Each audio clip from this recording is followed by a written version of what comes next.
In today's video, I'll show you how I tattoo this realistic bee. Why did I choose this design? The first reason is, the design has a beautiful contrast. Light colors stand out better when there are dark colors next to them. Throughout the entire design, we have many nice light reflections that make the image look much more vibrant in the end. Using my iPad, I'll show you how to choose the right colors. To do this, I hold down on the spot in the image from which I want to pick the color, and then I can paint it next to my design. Once I've done this everywhere, I can simply hold the ink bottles next to it and instantly see which color fits best. Tattoo inks are not always of the same quality. Personally, I find the colors from Dynamic to be the best. You can find all the products I use in the video description, and with the code fanitattoo, you get 10% off your order. Especially as a tattoo beginner, I recommend mixing colors yourself as little as possible to minimize the risk of mistakes. Anyone who wants to recreate the tattoo on fake skin at home can find the stencil and the reference image pinned as the top comment under the real-time video on my channel. I'm starting here with a 3 round liner needle and adjusting the machine accordingly.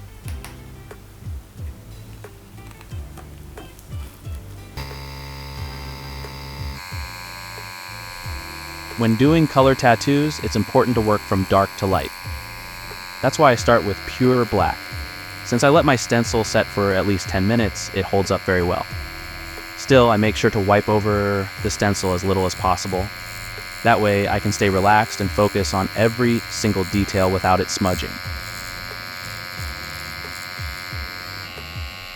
I'm tattooing a shin here, so I have to be extremely careful. The skin is very thin in this area, and the bone is right underneath. This spot is very prone to blowouts. So, make sure to stretch the skin well and work very carefully. This also applies to other parts of the body where the bone lies directly underneath. When the skin is properly stretched, it takes the ink much more easily. Listen closely, this is what it should sound like.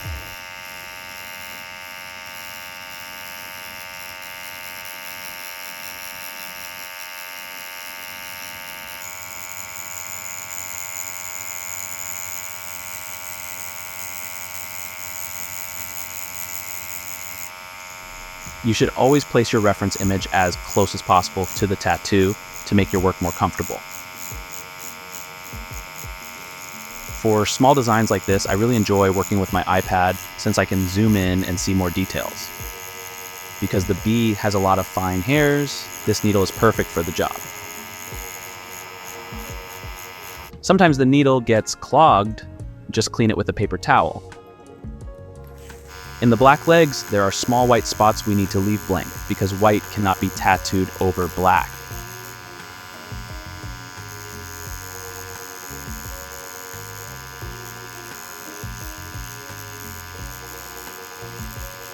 Since these areas are so small, I can fill them in with the same needle.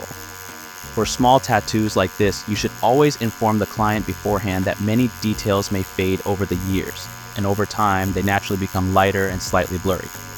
Of course, this varies from person to person, but it's always good to let the client know. How a tattoo ages also depends a lot on how it's cared for. People who spend a lot of time in the sun and never moisturize their skin will see their tattoos age and fade faster. But if the tattoo is done cleanly and the client takes good care of it, it will continue to look great for many years.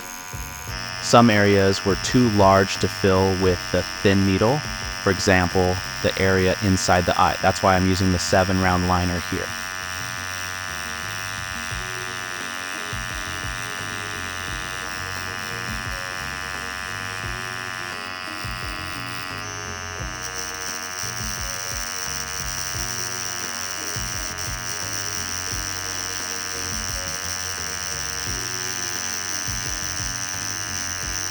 Back to the thin needle.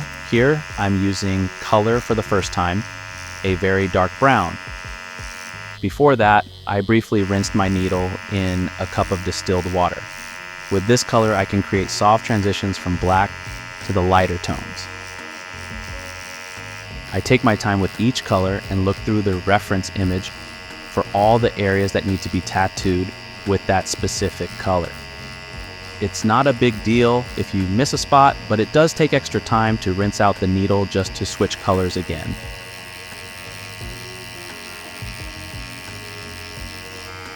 Here you can see that I haven't completely packed the skin solidly. I did that on purpose because later another color will go over it, creating what's called an undershading effect. There are also many dark brown lines in the wings. Some are a bit darker. I've already tattooed those with black earlier, and now I can use the dark brown to create the first color transitions.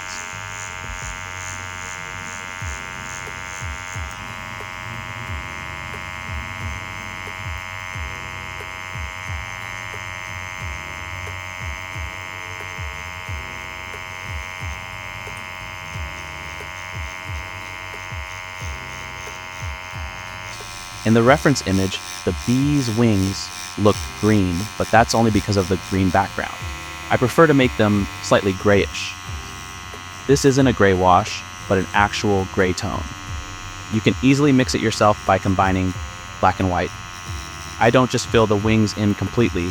Instead, I try to create some structure to make the whole thing look more realistic in the end. Here too, I can apply the undershading technique. Now I move on to a very dark orange.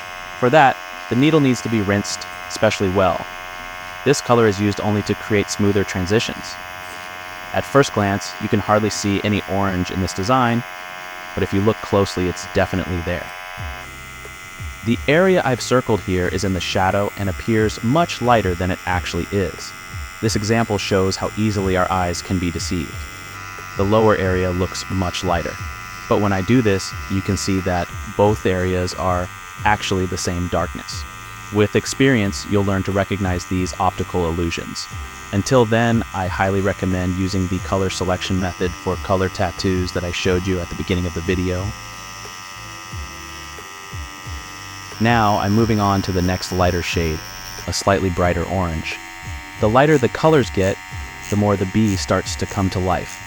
I have to remember that even lighter colors will follow, so I don't fill in every area completely just yet.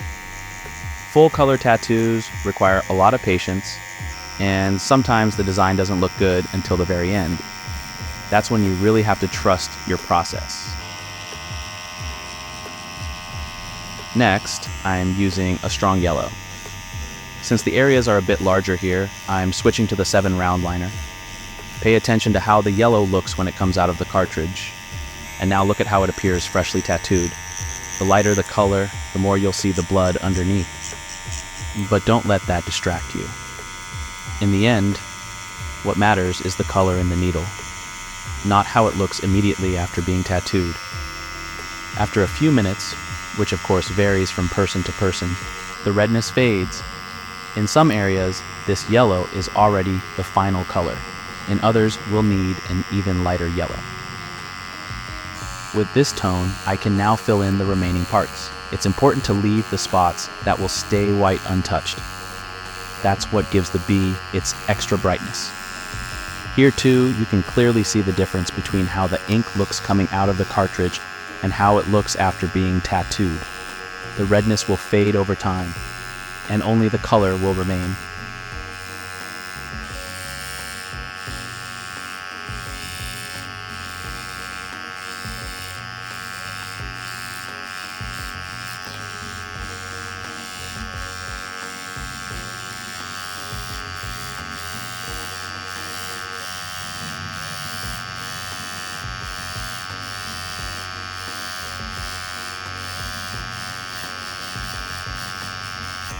Some areas weren't fully saturated before. In those, I can now add a bit more texture using the lighter color.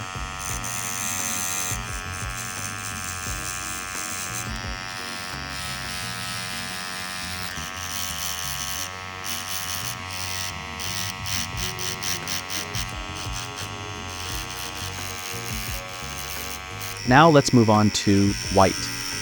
All the areas I left open earlier can now be filled with white. This is the most painful part for the client, but also one of the most important, as it really makes the design pop.